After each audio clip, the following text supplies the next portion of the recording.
Welcome to our channel.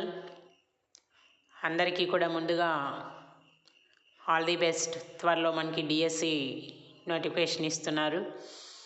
అలాగే happy new year అనమాట. ఈ సంవత్సరంలో మనం 2025లో ఫస్ట్గా చేసుకుంటున్నటువంటి డిఎస్సి మెటీరియల్ అనమాట. దీన్ని ప్రాక్టీస్ టెస్ట్.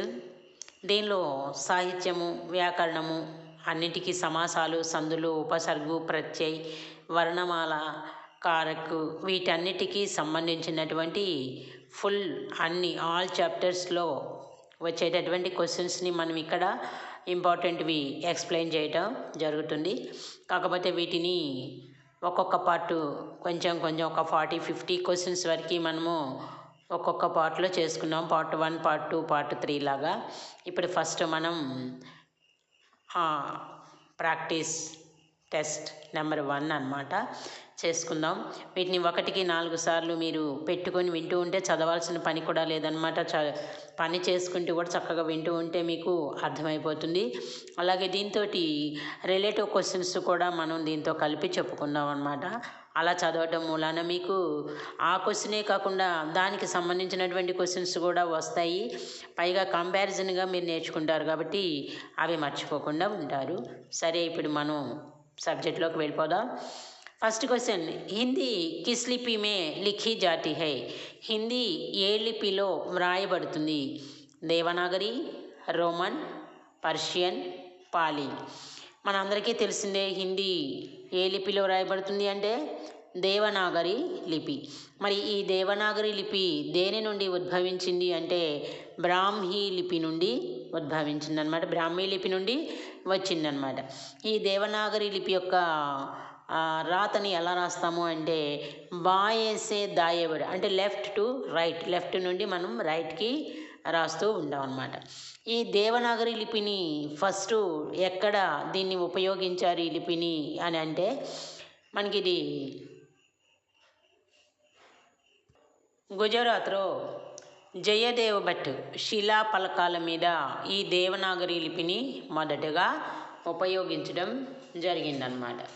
ఇది అక్షరాత్మకమైనటువంటి లిపి. ఈ దేవనాగరి లిపి అనేది అక్షర రూపంలో అక్షరాత్మకంగా ఉంటుంది. తర్వాత ఇది బ్రాహ్మీ లిపి నుండి ఉద్భవించింది. ఇంకా కొన్ని భాషలకి లిపిలు ఏంటో కూడా మనం తెలుసుకుందాం ఇప్పుడు.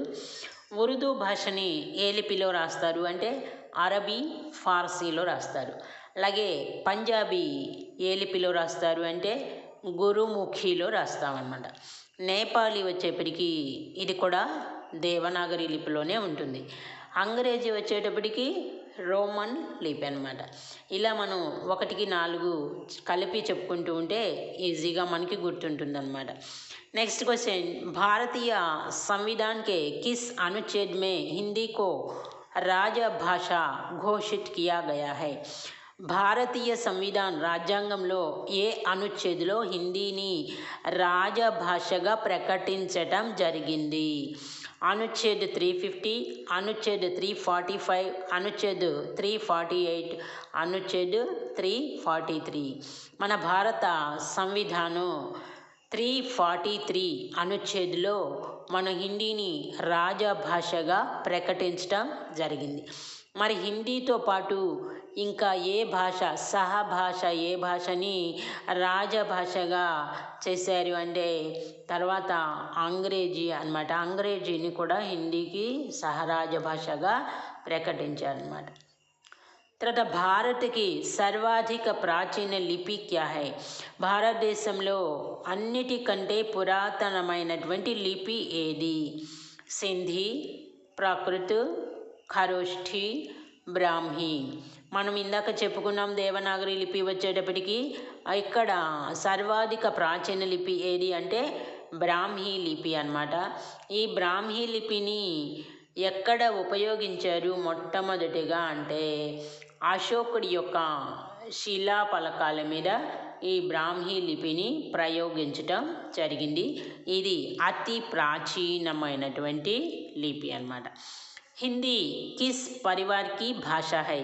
హిందీ ఏ కుటుంబానికి చెందినటువంటి భాష అంటే భారోపియ, చీన్ తిబ్బత్, ద్రవిడ్, ఆస్ట్రిక్. మనం వీటిని చూసేటప్పుడు ఇక్కడ ఆన్సర్ని కొంచెం జాగ్రత్తగా చూస్తే చీన్ తిబ్బత్, హిందీ అనేది మన భారతదేశంలో భాష, ఇది చైనా తిబ్బత్ నుండి వచ్చింది కాదు. అట్లాగే ద్రవిడు, ఇది కొంచెం సంశయంగా ఆలోచించాల్సింది. ఆస్ట్రిక్ అంటే ఇది కూడా మన దేశంలో కాదు. ఎప్పుడూ కూడా మన ఆన్సర్లు కన్ఫ్యూజన్లో రెండు ఉంటాయి అన్నమాట. ఆ రెండిట్లో ఏది, రెండు పర్ఫెక్ట్గా కాదు అని తెలుస్తాయి, కానీ ఆ రెండిట్లో కన్ఫ్యూజ్ అవ్వకుండా ఏది అనేది మనం చూసుకోవాలన్నమాట. ఇక్కడ హిందీ కిస్ పరివార్ అంటే భారోపియ పరివార్ అనమాట. భారోపియ పరివార్కి భాష అన్నమాట హిందీ.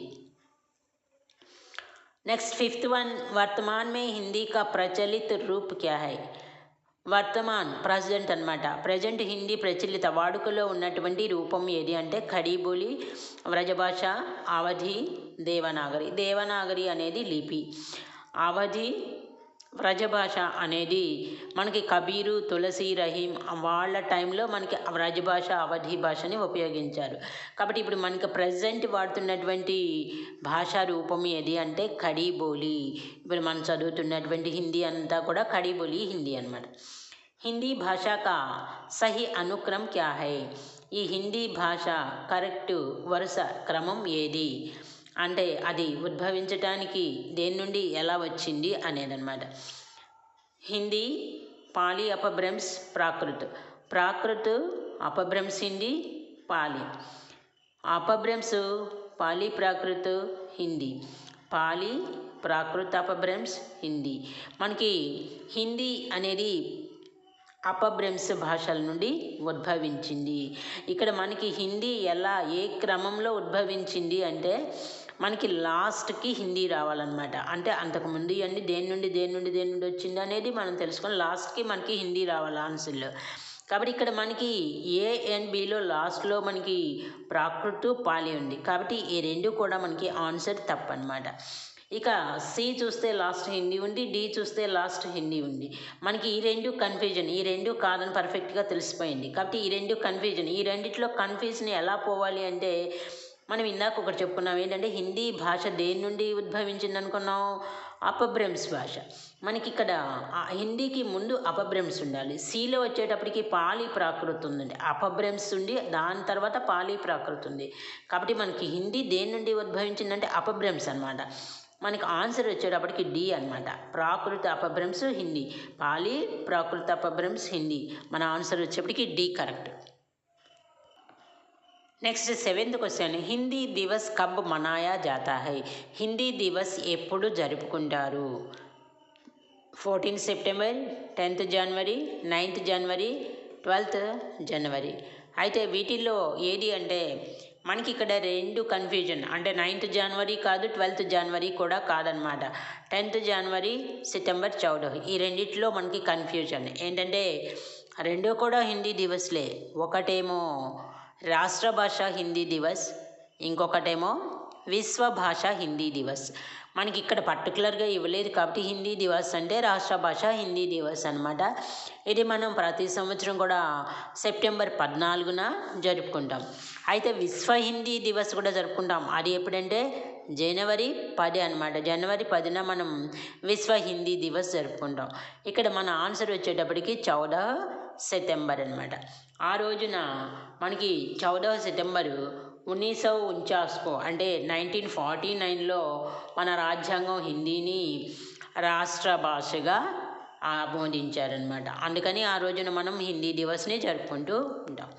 ఆన్సర్ వచ్చేప్పటికి ఏ. నెక్స్ట్ 8th క్వశ్చన్, నిమ్నలిఖిత్ మే కిస్కా ఉచ్చారణ స్వతంత్ర రూప్ సే కియా జా సక్తా హై. మనకి కింది ఇచ్చిన వాటిలో వే అక్షరాల్ని లేకపోతే వేటిని స్వతంత్రంగా పలుకుతాము? అది స్వర, వ్యంజన, అయోగ్వహ, కోయి నహీనా. మనకి ఇక్కడ స్వర్, వ్యంజన్, అయోగ్వ, కోయి నహి. ఈ కోయి నహి అనేది పక్కన పెట్టేసేయండి. అయోగ్వ అనేది ఇది స్వరు కాదు, వ్యంజను కాదు. వ్యంజన్ వచ్చేటప్పటికి వ్యంజన్ స్వరంకి సహాయతసే బోలి జాతి హై. వ్యంజన్ హల్లులు అచ్చుల యొక్క సహాయంతో పలకబడతాయి, కాబట్టి ఇవి కూడా డిపెండెడ్ అనమాట. మన ఆన్సర్ వచ్చేటప్పటికి ఏ స్వర్ అనమాట. ఈ స్వర్ అనేవి స్వతంత్ర పరిపత్తి కలిగినవి అనమాట. అచ్చులు వాటంతటా అవే పలకబడతాయి. వ్యంజనం వచ్చేటప్పటికి అచ్చుల యొక్క సహాయంతో పలకబడతాయి అన్నమాట. ఆన్సర్ వచ్చేటప్పటికి 9th క్వశ్చన్, हिंदी वर्णमाला मूलतः कितने भागों में बांटा जाता है? హిందీ వర్ణమాలను ముఖ్యంగా ఎన్ని భాగాలుగా విభజిస్తారు? 3, 4, 1, 2. ఇక్కడ 1 కాదు, 4 కాదు, ఆ రెండు కాదని మనకు అర్థమైపోతుంది. ఇక్కడ 3, 2 అనేది మనకి కన్ఫ్యూజన్. ఇక్కడ మనకి వర్ణమాల మూలతః ఎన్ని రకాలుగా అంటే 2 అనమాట. స్వర్ ఔర్ వ్యంజన్. మన ఆన్సర్ వచ్చేటప్పటికి డి అనమాట. नेक्स्ट 10th वन, स्वरों तथा व्यंजनों के बीच का उच्चारण है. అచ్చులు లేతే హల్లుల యొక్క మధ్య ఉచ్చారణ దేన్ని అంట ఏది అంటే సరళ వ్యంజన, అంతస్థ వ్యంజన, సంయుక్త వ్యంజన, ఊష్మ వ్యంజన. ఏమిటి అంటే ఇక్కడ మన ఆన్సర్ వచ్చేటప్పటికి బి అంతస్థ వ్యంజన్ అనమాట. అంతస్థ వ్యంజన్ అక్షరాలు ఏంటంటే యా, రా, లా, వా అనమాట. ఆ 4 అక్షరాలు కూడా అంతస్థ వ్యంజన్ అనమాట. ఇవి వ్యంజనంకి బీచ్గా ఉచ్చారణ, స్వరు వ్యంజన్కి మధ్యలో ఉచ్చారణ స్థానాలు అన్నమాట ఇవి. తర్వాత జ్ఞా కిన్ 2 వర్ణంకి సంయుక్త ధ్వని హై. జ్ఞా అనేటటువంటి అక్షరము ఏ 2 అక్షరాల యొక్క కలయిక వలన ఆ ధ్వని వచ్చింది అంటే గ్ ప్లస్ యా, అజ్ ప్లస్ యా, డ్ ప్లస్ యా, అజ్ ప్లస్ ఇని. మనకి జ్ఞా అనేది ఒక సంయుక్త అక్షరము. ఇది ఎజ్ ప్లస్ ఇని 4th ఆన్సర్ అనమాట. ఇది కరెక్ట్ ఆన్సర్ డి అనమాట. ఈ సంయుక్త అక్షరాలు మనకి ఏముంటాయంటే క్ష. ఈ క్ష ఎలా ఏర్పడుతుంటే క ప్లస్ ష అనమాట. అలాగే ఇంకోటి త్ర, అత్ ప్లస్ రా. అలాగే శ్ర, ష ప్లస్ రా అన్నమాట, ఎస్ ప్లస్ రా. ఆ తర్వాత ఇని వచ్చేప్పటికి జా ప్లస్ ఇని ఇన్యా, సారీ జా ప్లస్ ఇని అన్నమాట.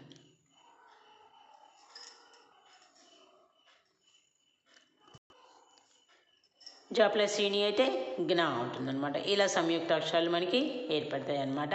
మన ఆన్సర్ వచ్చేటప్పటికి డి. పద్మావత్ కిస్కి రచన హై. పద్మావత్ ఎవరి యొక్క రచన?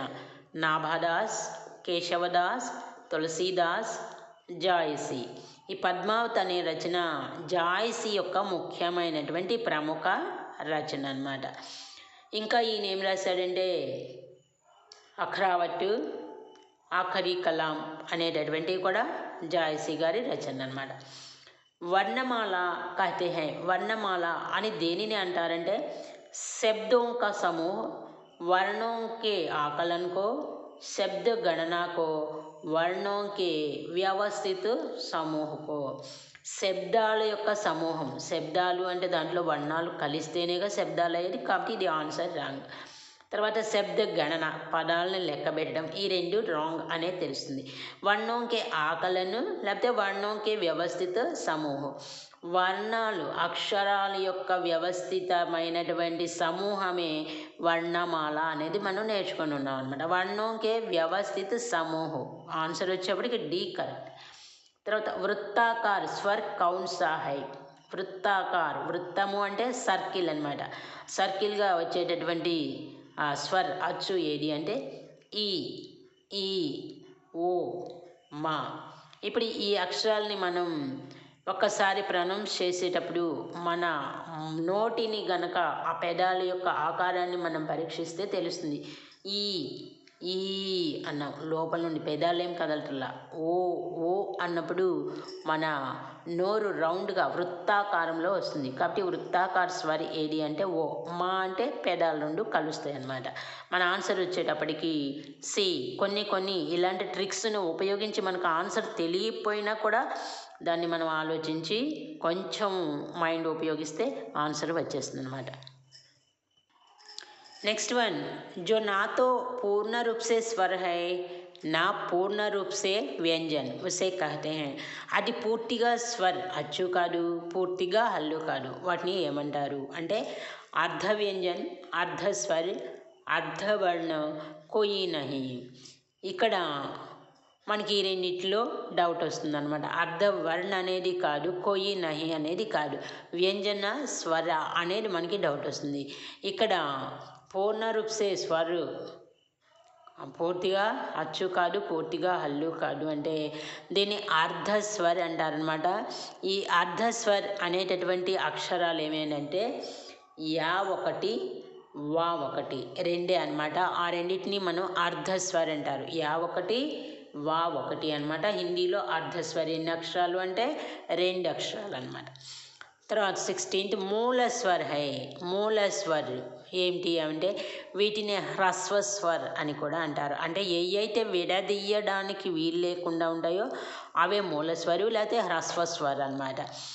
ఏ 2, బి 4, సి 5, డి 3. మూలస్వరి ఎన్ని అంటే హిందీలో 4 అనమాట. అవేంటంటే మొదటి ఆ, మొదటి ఈ, మొదటి ఊ, అరు. ఈ 4 కూడా మూలస్వరి లేకపోతే హ్రస్వస్వర్ అంటారనమాట. హిందీలో మూలస్వర్ అన్నా హ్రస్వస్వర్ అన్నా ఎన్ని అంటే 4 అనమాట. ఆన్సర్ వచ్చి బి. జిన్ వర్ణోं का उच्चारण नाक तथा मुख से होता है वो कहते हैं. ఏ అక్షరాల యొక్క ఉచ్చారణ స్థానము నాక్, ముక్కు, నోరు అనమాట. ఈ 2 కలయికతో వచ్చేటటువంటి వాటిని ఏమంటారు? అనుస్వర, అనునాసిక, అయోగ్వాహ, అంతస్థ. మనకి నోరు, ముక్కు సౌండ్తో పలికే ఏంటంటే అనునాసిక అక్షరాలు. అనునాసిక అక్షరాలు అంటే ఏంటి? మనకి వ్యంజన్లో కచట తప 5 వర్గాలు ఉన్నాయి. ఈ 5 వర్గాల్లో ప్రతి వర్గంలో ఉన్నటువంటి పంచమాక్షర 5వ అక్షరము అనునాసిక్ అంటే ముక్కుతోటి నోటితోటి పలికేటటువంటి అక్షరాలు అన్నమాట. అవి కచట తప వర్గకి 5వ అక్షరాలు అన్నమాట, అనునాసిక్ అన్నమాట. దీని ఆన్సర్ వచ్చి బి. చాచా, జాఝా ఉదాహరణ హై. ఈ చాచా, జాఝా అనేటివి దేని కింద వస్తాయి అంటే స్పర్శ వ్యంజన, స్పర్శీ సంఘర్షి వ్యంజన, సంఘర్షి వ్యంజన, అంతస్థ వ్యంజన. దీనిలో ఆన్సర్ ఏంటంటే స్పర్శి సంఘర్షి వ్యంజన అనమాట. చాచా, జాఝా. అసలు స్పర్శ వ్యంజన్ ఎన్ని అంటే మనకి 25 అనమాట. కచట తప 5 వర్గాలని కలిపి స్పర్శ వ్యంజన్ అంటారు. దాంట్లో స్పర్శి సంఘర్షి వ్యంజన్ అనమాట చాచా, జాఝా అని. యద్యపి కా సహీ సంధి విచ్ఛేద్. యద్యపి దీన్ని కరెక్ట్గా సంధి విచ్ఛేద్ చేస్తే యది ప్లస్ ఎపి, యద్ ప్లస్ ఎపి, యది ప్లస్ అపి, యద్ ప్లస్ అపి. యద్యపి, ఎపి అంటే మధ్యలో యా వచ్చింది కాబట్టి ఇది యణాదేశ సంధి. యది ప్లస్ అపి ఈ 2 కలిపితే యద్యపి అవుతుంది. మన ఆన్సర్ వచ్చేప్పటికి సి కరెక్ట్ అనమాట. అలాగే దేవి ప్లస్ ఆగంకి సహీ సంధి క్యా హై? దేవిగం, దేవ్యాగం, దైవ్యాగం, దేవాగం. దేవి ప్లస్ ఆగం దేవ్యాగం అవుతుంది. ఆన్సర్ వచ్చేటప్పటికి బి అనమాట. సుందర్లాల్ సమాస్ క్యా హై? సుందర్లాల్ అనే పదంలో ఏ సమాసం? బహువ్రీహి, ద్విగు సమాస్, కర్మధారై, ద్వంద్వ. మనకి ఇక్కడ సమాసాలు ఎన్ని రకాలు అంటే 6 రకాలు వస్తాయి అన్నమాట. ఆ 6 రకాలు పేర్లు ఏంటంటే ద్వంద్వ సమాస్, ద్విగు సమాస్, బహువ్రీహి, ద్విగు సమాస్, కర్మధారై, అవ్యయి భావ అన్నమాట. ఇక్కడ మనకి మొదటి పదం విశేషణం వస్తే అది కర్మధారయ సమాసము. బహువ్రీహి అంటే అన్య పదానికి ప్రాధాన్యత వస్తుంది. ద్విగు సమాసము అంటే సంఖ్యావాచకం వస్తుంది. కర్మధారై అంటే మొదటి పదం విశేషణమై ఉంటుంది. ఇక్కడ సుందర్ లాల్, లాల్కి విశేషణం సుందర్ కాబట్టి ఇది కర్మధారయ సమాసము. ద్వంద్వ సమాసం అంటే జంట పదాలు వస్తాయి, అవి రెండు కూడా ఆపోజిట్గా ఉంటాయి. మధ్యలో ఐఫన్ వస్తుంది, కొన్నిసార్లు రాకపోవచ్చు, కానీ ఆపోజిట్ మీనింగ్తో ఉంటే అవి ద్వంద్వ సమాసాలు అన్నమాట. తర్వాత నెక్స్ట్ रातों रात पेड़ों की कटाई हो गई, रेखांकित शब्द के समास क्या है? ఇక్కడ రాతోం రాత్, ఇక్కడ కూడా మనకి ఐఫన్ వచ్చింది కాబట్టి దీన్ని మనం ద్వంద్వ సమాసం అని అనుకునే పొరపాటు ఉంది, కానీ ద్వంద్వ సమాసం కాదనమాట. ఒకే మీనింగ్లో ఒకే పదం రెండుసార్లుగా వచ్చి ఐఫన్ వస్తే అది అవ్యయీభావ సమాసం అవుతుంది. ఈ అవ్యయీభావ సమాసానికి ఇంకొకటి ఏంటంటే ఉపసర్గతో కూడిన పదం ఉంటే అది అవ్యయీభావ్. అలాగే ఐఫన్ కూడా వస్తుంది, ఐఫన్తో వచ్చినప్పుడు రెండు ఒకే రకమైన పదాలు వస్తాయి అన్నమాట. రాతోం రాత్ అనమాట, ఏక్ అట్లా వచ్చినటువంటి దాన్ని అవ్యయీభావ్ సమాస్ అంటామన్నమాట. ఆన్సర్ వచ్చేప్పటికి ఇక్కడ అవ్యయీభావ్, తత్పురుషు, బహువ్రీహి, కర్మధారే, ద్వంద్వ కూడా కన్ఫ్యూజన్కి ఒకటి తీసేసుకుని ద్వంద్వ పెట్టుకుంటే ద్వంద్వ అవ్యయీభావ అని కన్ఫ్యూజన్ మనకు వస్తుంది. ఇక్కడ మనకి ఒకే రకమైనటువంటి పదాలు వచ్చాయి కాబట్టి ఇది అవ్యయీభావ సమాసం. नेक्स्ट, जो शब्दांश शब्दों के आदि में जुड़कर उनके अर्थ में कुछ विशेषता लाते हैं उन्हें क्या कहा जाता है? ఏ శబ్దాంశమైతే ఒక పదానికి ముందు చేరి దాని యొక్క అర్థంలో విశేషమైన మార్పును తెస్తుందో దానిని ఏమంటారు? ప్రత్యయ, ఉపసర్గ, సంధిన, సమాస. సంధి అంటే వర్ణాలు, అక్షరాల యొక్క కలయిక అన్నమాట, విడదీస్తే అక్షరాలను విడదీయాలన్నమాట. సమాస అంటే శబ్దాలతో వస్తుంది. ప్రత్యయ అంటే పదానికి తరువాత చేరుతుంది, ఉపసర్గ అంటే పదానికి ముందు చేరుతుంది. కాబట్టి శబ్దాంశాన్ని ఏ శబ్దాంశము అంటే పదాలకి ముందు చేరితే అది ఉపసర్గ అవుతుంది. ఆన్సర్ వచ్చేటప్పటికి ఇది శబ్దాంశము పదం తర్వాత చేరితేనేమో అది ప్రత్యయ అవుతుంది అన్నమాట. మన కన్ఫ్యూజన్ ఈ రెండిట్లోనే ఉంటుంది. ఈ రెండిట్లో మనం దీన్ని ఈజీగా గుర్తుపెట్టుకునే విధానం నేను ఒకటి చెప్తాను. ఇంత మటుకు ఎవరు కూడా చెప్పుండారు. అది మనకి ప్రత్యయలో ఫస్ట్ లెటర్ ప, ఉపసర్గలో ఫస్ట్ లెటర్ ఊ అన్నమాట. ఈ ఊ ప అనే రెండు అక్షరాలు గుర్తుపెట్టుకొని మనం వర్ణమాలలోకి వెళ్తే వర్ణమాలలో మనకి ఊ అక్షరం ముందు వస్తుందా, ప అక్షరం ముందు వస్తుందా అనేది గమనించుకుంటే మనకి ఊ అక్షరం ముందు వస్తుంది. కాబట్టి పదానికి ముందు చేరే శబ్దాంశం ఉపసర్గ. పా తర్వాత వస్తుంది, కానీ శబ్దాంశకి తర్వాత చేరే పదానికి తరువాత చేరే శబ్దాంశము ప్రత్యయ్ అనేది ఒక బండ గుర్తుగా పెట్టుకుంటే ఈ రెండు కూడా కన్ఫ్యూజ్ అయ్యే పని ఉండదన్నమాట. ఒక్కోసారి ఒకే పదంలో ఉపసర్గ ప్రత్యయ్ రెండు కూడా రావచ్చు, అలాంటప్పుడు మనం కన్ఫ్యూజ్ అవుతాం. కాబట్టి ఈ బండ గుర్తుని పెట్టుకోండి.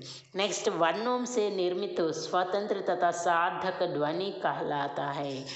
అక్షరాలతో స్వతంత్రమైనటువంటి సార్థకమైనటువంటి ధ్వనులు కలిసినటువంటి దాన్ని ఏమంటారు? అక్షరాల కలయిక అన్నారు. అక్షరాలతో ఏర్పడేది ఏంటి? శబ్దము అన్నమాట. వర్ణ అంటే అక్కడ వర్ణాలతో కలిసి అంటున్నారు, వర్ణ కాదు ఫస్ట్ ఆన్సర్. వర్ణ శబ్ద విచార్ వర్తని. ఈ విచారు వర్తని కాదు, మనకి డౌట్ వర్ణ శబ్దలో వస్తాయి. ఇక్కడ ఏమన్నారు? వర్ణోంసే నిర్మిత అంటే వర్ణాల యొక్క కలయికతో అన్నారు. కాబట్టి అక్షరాలు కలిస్తే ఏమవుతుంది అంటే శబ్దాలు అవుతాయి అన్నమాట. आंसर వచ్చేప్పటికి बी.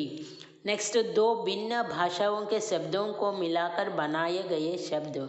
రెండు వేరు వేరు భాషల శబ్దాలు కలిసి ఏర్పడినటువంటి శబ్దాన్ని ఏమంటారు అంటే దేశజ్, శంకర్, సంకర్, విదేశీ.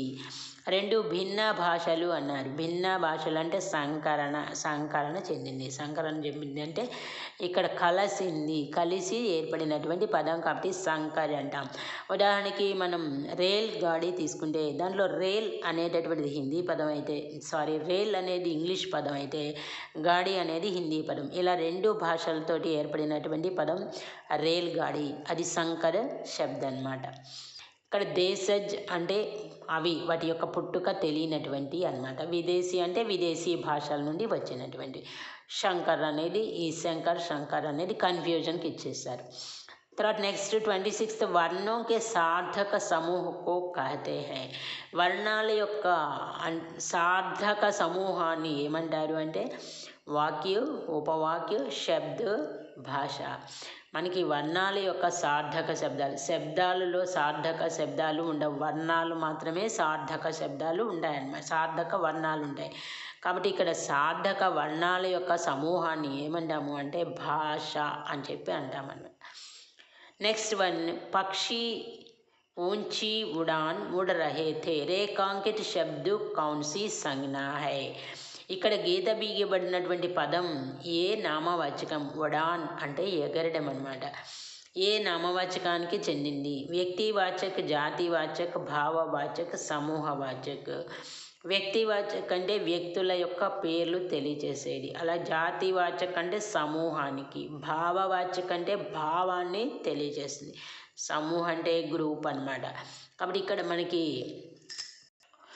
ఉడాన్ అంటే భావాన్ని తెలియజేస్తుంది కాబట్టి ఇక్కడ భావవాచక సంజ్ఞ ఉడాన్ అనేది. पेड़ से పత్తే గిర్తే హై, రేఖాంకిత శబ్దమే కౌన్సా కారక్ హై. ఇక్కడ మనకి పేడ్ సే పత్తే గిర్తే హై, దీంట్లో సే అనే దానికి అండర్లైన్ చేయబడింది. ఇది ఏ కారక్? కరణ కారక, అపాదాన కారక, సంప్రదాన, సంబంధ కారక. ఇక్కడ సే అనేటటువంటిది రెండిట్లో వస్తుంది విభక్తి. అది ఏంటంటే కరణ కారకు, అపాదాన కారక. ఈ రెండు కాదని తెలిసిపోతుంది, సంప్రదానం, సంబంధం. మనకి ఈ రెండిట్లోనే కాబట్టి వచ్చేది. ఈ రెండిట్లో మనకి కన్ఫ్యూజన్ ఏంటంటే సే అనేది దేనికి చెందింది? కరణ కారక అంటే సాధనకి ఉపయోగపడేది. ఇక్కడ పేడ్ సే పత్తే గిరే, చెట్టు నుండి ఆకులు రాలిపోయినాయి అన్నమాట. ఇక్కడ అపాదాన్ అంటే అలగ్ హోనా, అపాదాన్ అలగ్ హోనా అనేది కరణ్ అంటే కార్య, గుర్తుపెట్టుకోండి, కార్యకి సాధన. అట్లాగే అపాదాన్ అలగ్ హోనా, అలగ్ హోనే కే లియే సే కా ఉపయోగ్ కియా గయా. కాబట్టి ఇక్కడ ఈ సే అనేది మనకి అపాదాన్ కార్యక్, అపాదాన్ అంటే అలగ్, ఆ రెండు అలా గుర్తుపెట్టుకోండి. కరణ్ అంటే కార్య, కా అలా గుర్తుపెట్టుకుంటే మీకు బండ గుర్తు ఉండిపోతుంది అన్నమాట.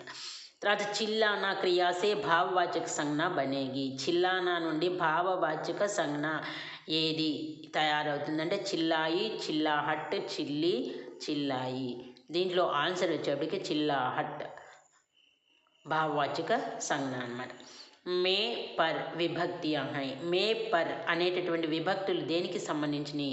సంబంధకారక, కరణకారక, అపాదానకారక, అధికరణకారక. ఇక్కడ మే పర్ అనేటటువంటిది కరణకారక సే, సంబంధకారక కేకి, అపాదానకారక సే. ఇందాక మనం చెప్పుకున్నాం అపాదాన కరణ అనేది. కాబట్టి ఇప్పుడు మనకి ఇక్కడ మే పర్ అనేటటువంటి అధికరణ కారక అన్నమాట. అధికరణకి మీరు ఒక బండ గుర్తు పెట్టుకోవాల్సింది ఏంటంటే ఆధార్. ఆధార్ కేలి పేడ్ పర్, మేజ్ పర్, ఘర్ మే, ఇలా ఆధారాన్ని సూచిస్తాయి అన్నమాట ఈ మే పర్ అనే. అధికరణ్ అంటే ఆధారు, అర్థం చేసుకుంటే ఆధారానికి మూలమైన, ఆధారానికి ఉపయోగించబడినటువంటి పదాలు. కాబట్టి మే పర్ అనేటటువంటి అధికరణ కారక్కి సంబంధించింది. कारक कितने प्रकार के हैं? कारक ఎన్ని రకాలు అంటే 6, 8, 7, 9. ఇక్కడ కారక్ అనేవి మనకి 8 అనమాట, 8 కారకులు. చే అంటే సమాస్ 7 ఉంటాయన్నమాట. తర్వాత ఇక్కడ మనకి ఆన్సర్ వచ్చేటప్పటికి कारक 8, బి ఆన్సర్ అనమాట. ప్రతి वर्ष नदी में बाढ़ आ जाती है. నది వాక్య में किस प्रकार की संज्ञा है? నది అనేటటువంటి ఏ రకము సంజ్ఞ అనేది? వ్యక్తివాచక్, భావవాచక్, జాతివాచక్, గుణవాచక్. ఇక్కడ నది అంటే నదులు అన్నిటికీ కూడా సంబంధించింది కాబట్టి ఇది ఆ జాతి మొత్తాన్ని తెలియజేస్తుంది కాబట్టి దీన్ని జాతివాచక్ సంజ్ఞ అని చెప్పంట. అలాగే గంగా నది, కృష్ణా నది అన్నప్పుడు ఆ ఒక్క నదికే సంబంధించింది కాబట్టి పేరు ఉంటే అది వ్యక్తివాచక అవుతుంది. ఇక్కడ పేరు లేదు, నది ఉంది కాబట్టి నదులు అన్ని రకాల నదులకి సంబంధించిన పదం కాబట్టి ఇది ఆ జాతిని మనకి తెలియజేస్తుంది కాబట్టి ఇది జాతివాచక సంజ్ఞ అన్నమాట. శ్రవణ కుమార్ భారత్ మే పైదా హుయే కౌన్సీ సంజ్ఞ హై. దీంట్లో శ్రవణ కుమార్ అనేటటువంటిది ఏ సంజ్ఞ అంటే భావవాచక, జాతివాచక, వ్యక్తివాచక, ద్రవ్యవాచక. ఇక్కడ మనకి పేరు వచ్చింది, ఇది భావవాచక ద్రవ్యవాచక కాదనే తెలిసిపోతుంది. మనకి జాతివాచక, వ్యక్తివాచక అనేది తెలియాలన్నమాట. ఇక్కడ శ్రవణ కుమార్ భారత్ మే పైదా హుయే కాబట్టి ఈ శ్రవణ కుమార్ అనేది ఒక్కడే కాబట్టి ఇది వ్యక్తివాచక అవుతుంది. దీన్నేమని జాతివాచక రావాలి అనుకుంటే ఘర్ ఘర్ మే శ్రవణ కుమార్ హై, ప్రతి ఇంట్లో కూడా శ్రవణ కుమార్ ఉన్నారంటే ఆ శ్రవణ కుమార్ జాతి మొత్తానికి వస్తుంది అన్నమాట. ప్రతి ఇంట్లో ఉన్నాడు కదా, అందుకని అప్పుడు అది జాతివాచక అవుతుంది. ఇక్కడ వాక్యాన్ని బట్టి, మీనింగ్ని బట్టి అది జాతివాచక, వ్యక్తివాచక అనేది కన్ఫ్యూజన్ లేకోకుండా తెలుసుకోవాలన్నమాట. ఒకటే ఉంటే అది వ్యక్తివాచకము. ఇక్కడ చూడండి, శ్రవణ కుమార్ ఘర్ ఘర్ మే హై, హర్ గాँव హే మే హై అలా అంటే కనుక అప్పుడు అది జాతివాచక కింద వస్తుందన్నమాట. సంజ్ఞ के स्थान पर प्रयुक्त होने वाले शब्द होते हैं. నామవాచకానికి బదులుగా వాడేటటువంటి పదాన్ని ఏమంటాం? సర్వనాం, విశేషణ్, క్రియ, అవ్యయ్. నామవాచకానికి బదులుగా వాడేది సర్వనాం. ఆన్సర్ వచ్చేప్పటికి ఏ. वह कारक जो संज्ञा या सर्वनाम से किसी संज्ञा का संबंध स्थापित करता है वह क्या कहलाता है? అది कारक संज्ञा सर्वनाम కిసి సంజ్ఞాసే వేరే ఏ సంజ్ఞతో అన్న సంబంధాన్ని తెలియజేస్తే దాన్ని ఏ కారక్ అంటాం. ఇక్కడ మనకి క్వశ్చన్లోనే వచ్చిన సంజ్ఞాక సంబంధం కాబట్టి సంబంధ కారక్ అంతే, ఓ బండ గుర్తు అనమాట. సంబంధాన్ని కలిపేటటువంటిది సంబంధ కారక్. ఆన్సర్ వచ్చేటప్పటికి మనకి బి అనమాట. ఇక్కడ మనకి ఆన్సర్లు ఇచ్చింది కరణ కారక్, సంబంధ కారక్, కర్మకారక్, అధికరణ కారక్. మనకి సంబంధ అని వచ్చింది, సంబంధాన్ని కలుపుతారు కాబట్టి సంబంధ కారక్ ఆన్సర్ వచ్చేప్పటికి. किनके नाम प्रायः पुंलिंग में होते हैं? వేటి పేరు పుంలింగంలో ఉంటుంది? భాషాओं के नाम, नदियों के नाम, दिनों के नाम, अतिथियों के नाम. భాష అది స్త్రీలింగము, నది స్త్రీలింగము, అలాగే తిథులు కూడా స్త్రీలింగాలే. మనకి పుంలింగం వచ్చేది ఏంటంటే दिनों के नाम, सोमा, मंगला, बुध ये सब पुंलिंग के शब्द हैं. కవయిత్రి శబ్ద కా పుంలింగ క్యా హై? కవయిత్రి పదానికి పుంలింగం ఏంటంటే కవి. కవియ, కవి, కవయ, కవియ. దీనిలో మనకి ఆన్సర్ వచ్చేప్పటికి కవి. కవి, కవయిత్రి అనమాట. స్త్రీలింగు, పుంలింగు. किसान ने कहा इस बरस गेहूँ की फसल अच्छी हुई. రేఖాంకిత శబ్దం का తత్సమరూప్ క్రమశః क्या होंगे? ఇక్కడ మనకి గీతలు గీయబడినటువంటి పదాల యొక్క తత్సమరూపాలు వరుస క్రమంలో ఎలా ఉంటాయి? కిసాను, బరస్, గేహు ఈ మూడిటికి వరుస క్రమంలో తత్సమ రూపము అంటే ఈ మూడు తద్భవ రూపాలు. తత్సం అంటే సంస్కృతం నుండి యథావిధముగా వచ్చినటువంటి పదాలు.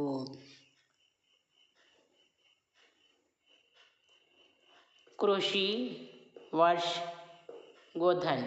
కిషన్, వర్ష్, గోధూలి. కృషక్, వర్ష, గోధూమ్. కృషక్, వర్ష, గోధూమ్ అనమాట. ఇక్కడ మనకి కిసాన్ని కృషక్ అంటాం. ఇక్కడ ఫస్ట్ రెండిట్లో కూడా కృషి అంటే వ్యవసాయం, కృషి, కిషన్ అన్నారు, ఆ రెండు తీసేసుకోవాలి. మనకి కన్ఫ్యూజన్ ఈ రెండిట్లో అనమాట. అయితే బరస్కి వర్ష అనమాట, వర్ష కాదు అన్న ఆన్సర్ వచ్చేటప్పటికి కృషక్, వర్ష్, గోధుమ్. ఆన్సర్ డి అనమాట. ఘటిక శబ్ద కా తద్భవ రూప్ క్యా హోగా? ఘటికాకి తద్భవ రూపం అంటే సంస్కృతం నుండి ఉద్భవించింది, కొద్దిగా మాతో ఉద్భవించినటువంటి పదం ఏది అంటే ఘడి, కం, గంట, గడ. घड़ी घटिका అంటే घड़ी అనమాట తద్భవ రూపం. नीम एक बहुपयोगी पेड़ है. वाक्य में रेखांकित शब्दों के तत्सम रूप क्रमशः है. గీత గీయబడిన పదాలు నీము, పేడు దీనికి వరుసగా తత్సమ రూపము ఏది కరెక్ట్గా? నింబ వృక్ష, నింబక్ వృక్షు, నాపిత్ దర్కత్, నీడ్ జాడ్. మనకి సి కానీ డి కానీ దీంట్లో అసలు సంబంధం కనిపించట్లేదు. ఎందుకంటే తత్సం తద్భవికి దగ్గర సంబంధాలు ఉంటాయన్నమాట. కొంచెం నాపిత్తు, దర్కత్తు, నీడ్, జాడ్ ఇవి రెండు కూడా కాదు. మనకి నీమ్ అంటే నింబ్, తర్వాత పేడ్ అంటే వృక్ష అనమాట. నీమ్కి నింబ. మన ఆన్సర్ వచ్చేటప్పటికి निम्ब वृक्ष आंसर करेक्ट అనమాట. किस समास का समस्त पद वाक्य में क्रिया विशेषण का काम करता है. క్రియా విశేషణగా పనిచేసేటటువంటి సమాసం ఏది అంటే అవ్యయీభావ్ ద్వంద్వ బహువ్రీహి ద్విగు. ద్విగు సమాసంలో సంఖ్యావాచకం వస్తుంది. బహువ్రీహి అంటే అన్యపదికి ప్రాధాన్యత ఉంటుంది. ద్వంద్వ అంటే జంట పదాలు ఉంటాయి. మనకి అవ్యయీభావ్ అంటే ఏమిటంటే విశేషణపది ఉపసర్గతో కూడినటువంటి పదం అన్నమాట. కాబట్టి ఇక్కడ క్రియా విశేషణంతో కూడినటువంటిది ఏది అంటే అవ్యయీ భావ్ అన్నమాట. విశేషణంతో కూడినటువంటి పదం. దీనిలో ప్రథమ పదం ప్రాధాన్యత వహిస్తుందన్నమాట. ప్రతిక్షణ శబ్ద కౌన్ సా సమాస్ హై. ప్రతిక్షణ్ ఇక్కడ చూడండి, ప్రతి అనేది ఉపసర్గ వచ్చిందనమాట. క్షణ్ అనే పదానికి ప్రతి. ఇప్పుడే చెప్పుకున్నాం, మనకి ఉపసర్గతో కూడినటువంటి పదాన్ని ఏ సమాసం అంటామంటే బహువ్రీహీన అవ్యయీభావ కర్మధారయ ద్విగ. కాబట్టి మనకి ఉపసర్గతో కూడినటువంటి పదం ఏదైతే ఉందో అది అవ్యయీభావ సమాస్. Answer B. जिन शब्दों की व्युत्पत्ति का पता नहीं चलता है उन्हें कहते हैं. శబ్దాల యొక్క పుట్టుక తెలియనటువంటి వాటిని ఏమంటాం? తత్సం, తద్భవ్, దేశజ్, సంకర. తత్సం అంటే సంస్కృత పదాలు యాజ్ ఇట్ ఈజ్గా వచ్చినాయి. తద్భవ్ సంస్కృతం నుండి ఉద్భవించినవి. సం సంస్కృత, భవ్ ఉద్భవ్ అన్నమాట. దేశజ్ అంటే పుట్టుక తెలియనటువంటి పదాలని దేశజ్ అంటాం. దీంట్లో ఎక్కువగా గడ్బడ్ అట్లా ఢా వస్తాయి ఎక్కువ. సంకర్ అంటే రెండు భాషలు కలిస్తే ఏర్పడింది అనమాట. ఆన్సర్ వచ్చేటప్పటికి సి. దేశజ్ శబ్ద చాంటి. దీంట్లో దేశజ్ పదాన్ని వేరు చెప్పండి అంటే తారీఖ్, డిబియా, సూరజ్, జనం. దీంట్లో ఎక్కువ గడబడ్ డాలు వస్తాయన్నమాట. డిబియా డబ్బా. ఈ డిబియా అనేటటువంటి దేశజ్ పదం అన్నమాట. దడ్ దడ్, గడ్డగడ్డు అట్లా వస్తాయి అన్నమాట డాతో. శుద్ధ శబ్ద క్యా హై. దీంట్లో కరెక్ట్ అయినటువంటి స్పెల్లింగ్ వర్తని ఉన్నటువంటి పదం ఏది? అనాధికార్, అహిల్య, అంతర్ధన్య, ఉపర్యుక్ట్. ఇక్కడ మన అనాధికార్ కాదు, అహిల్య కాదు, అహల్య అన్నమాట. గుడి తప్పు. ఇక్కడ అసలు స్పెల్లింగే తప్పు వచ్చింది. ధాకి రాకి ధావత్ ఉండాలి, మళ్ళీ ఇక్కడ వేరే పదంగా వచ్చింది, ఇది తప్పు అనమాట. ఇందులో కరెక్ట్ శుద్ధ రూపం ఏంటంటే ఉపర్యుక్ట్. ఆన్సర్ డి అనమాట. కామ్ కా నామ్ బతానే వాలే శబ్ద కో క్యా కహతే హై. కామ్ కామ్ పని తెలియజేసేది. పని తెలియజేసే పని ఏది అంటే సంజ్ఞ, సర్వనామ, క్రియ, క్రియా విశేషణం. పనిని తెలియజేసేది క్రియ అన్నమాట. సంజ్ఞ అంటే పేర్లు, సర్వనామం అంటే సంజ్ఞకి బదులు వచ్చేది, క్రియా విశేషణం అంటే క్రియకి విశేషతను తెలియజేసేది. పనిని తెలియజేసేది క్రియాపదం. ఆన్సర్ వచ్చేప్పటికి సి. నిమ్నలిఖిత में से నిర్దేశక చిహ్న कौन सा है. నిర్దేశక చిహ్నము ఏది? ఇది క్వశ్చన్ మార్కు, ఇది పోలీస్ స్టాపు, ఇది అల్పవిరామ్, ఇది పూర్ణవిరామ్, ఇది అల్పవిరామ్, ఇది ప్రశ్నవాచక్. మన నిర్దేశకు వచ్చేటప్పటికి డాష్ అనమాట. దీన్నే యోజక, సంయోజక్, నిర్దేశక్ అని మూడు రకాలుగా కూడా మనం చెప్తామన్నమాట. Answer D. నిమ్నలిఖిత में से कौन सा అల్పవిరామ్ చిహ్న. అల్పవిరామ్ అంటే కామా అన్నమాట. వీటిలో అల్పవిరామ్ ఏది అంటే సి ఆన్సర్ వచ్చేటప్పటికి. తర్వాత విసర్గ కా ఉచ్చారణ స్థానం. విసర్గ యొక్క ఉచ్చారణ స్థానం ఏది అంటే హా అని పలుకుతాం మనం. విసర్గ వస్తే హా అని ఎక్కడి నుండి వస్తుంది అనేది సౌండ్ చూసుకోండి. సౌండ్ చూసుకొని కూడా మనం ఆ స్థానాన్ని చెప్పచ్చు. కంఠ్య, ఓష్ఠ్య, తాళవ్య, అనునాసిక. అనునాసిక అస్సలే కాదనమాట. ఇక్కడ మనకి హా అనేది మనం నోరు తెరిచినప్పుడు గొంతులో నుంచి వస్తుంది. కాబట్టి దీనికి స్థానం ఏదంటే కంఠి అనమాట. वह कुल्हाड़ी से वृक्ष काटता है. इस वाक्य में से कौन सा कारक की विभक्ति है. కుల్హాడి సే వృక్ష కాటుతా హై. ఈ సే అనేది రెండు రకాల కారకులకి వస్తుందని చెప్పుకున్నాం. అది చూడండి, అధికరణ, సంప్రదాన, కరణ, ఆపాదాన. సే అనేది అధికరణ అంటే మే పర్, తర్వాత కరణ్ అంటే సే, అపాదాన్ అంటే సేర్ అనమాట. కరణ్ అనేదేమో क्रिया के लिए, साधना के लिए उपयोग करते हैं. आपादान अलग होने के लिए. ఇక్కడ మనకి ఏం చేశారు, కుల్హాడి సే, కుల్హాడి గొడ్డలితో చెట్టు నరుకుతున్నారు. ఇక్కడ పనికి ఉపయోగపడుతుంది అన్నమాట, సాధనకి. కాబట్టి ఈ సే అనేది కరణ కారక్. ఇక్కడ అలగ్ అవ్వట్లేదన్నమాట, సాధనకి ఉపయోగపడుతుంది. విడిపోతే అక్కడ అపాదాన్ కారక్ అవుతుంది. ఆన్సర్ వచ్చేటప్పటికి C. Thank you all of you. We will continue next part to next video.